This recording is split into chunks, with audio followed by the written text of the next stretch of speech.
I think it's interesting to realize that before the Industrial Revolution in the mid-1800s, that the two most complicated inventions or products of human engineering were the clock and the pipe organ.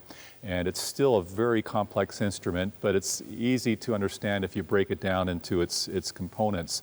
A pipe organ basically has three main components. You've got the wind source, just like our lungs, which in most cases these days is an electric blower. It's just like a giant fan. This organ has three of those. It has two down in the basement in a room that's air conditioned and humidified, and that helps preserve the organ and also keeps the tuning stable. And then there's a third blower up in the balcony for the pipes that are at the east end of the tabernacle.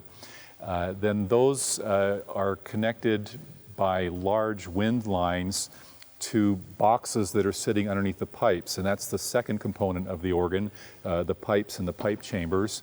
So every pipe is sitting on top of a box that's pressurized by those blowers or fans, and there's a valve underneath each pipe which is controlled by the console, which is the third component of the organ.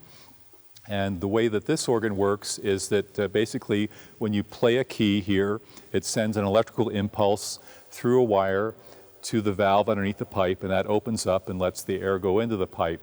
Well, you don't want to have all those pipes playing at once, so we have what are called stops here, and they're called stops because they stop the wind from going into one particular set of pipes.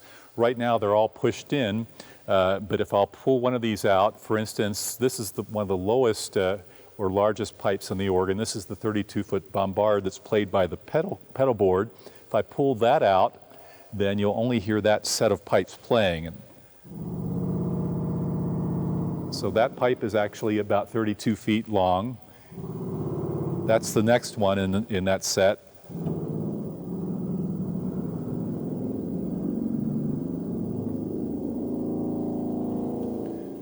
So right now that's the only set of pipes that's turned on for the pedals. If I pull all of these out like this, you'll hear the sound of the full pedal division, which sounds like this.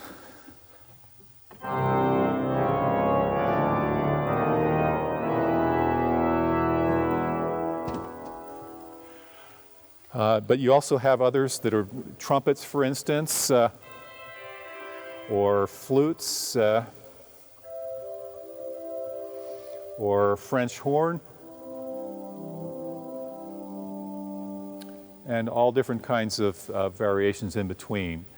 These white buttons underneath the keyboards let us change the sounds on the fly, so that when you're playing a piece, if you want to make a quick change between that trumpet and that flute, instead of having to reach over and pull those on manually, you can just push one of these buttons here underneath the keyboards, and you can see how the stops go in and out to make a quick change there. And these white buttons are duplicated by the black toe studs, we call them, just above the pedal keyboard. And those are handy because a lot of the time both hands are busy, but only one foot is busy most of the time, so you can reach over and press one of those with the foot that's free. The pedals down here that look like gas pedals are called swell pedals, and they control the volume of each keyboard. If you think about it, each keyboard here is like an individual organ by itself. All the pipes connected to this bottom keyboard are in one location. These are in a different location. The pipes for the third manual are up above in the center section. This is the solo keyboard. Those are over there on the far north side. And then the pipes connected to the top keyboard are called the antiphonal division, and those are all the way in the back of the tabernacle.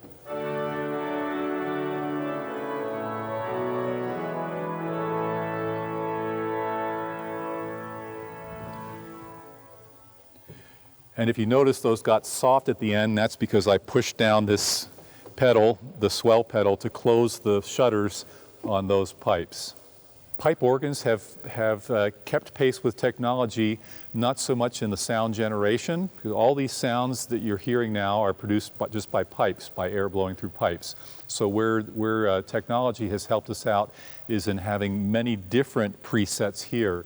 In the old days, every time you went to play a new broadcast or a new recital, you had to reset these manually by hand because there was only enough memory for one organ recital or one broadcast. But now we have 256 memory levels in the organ, and then we can save limitless numbers of these on a USB flash drive using this little port right up here.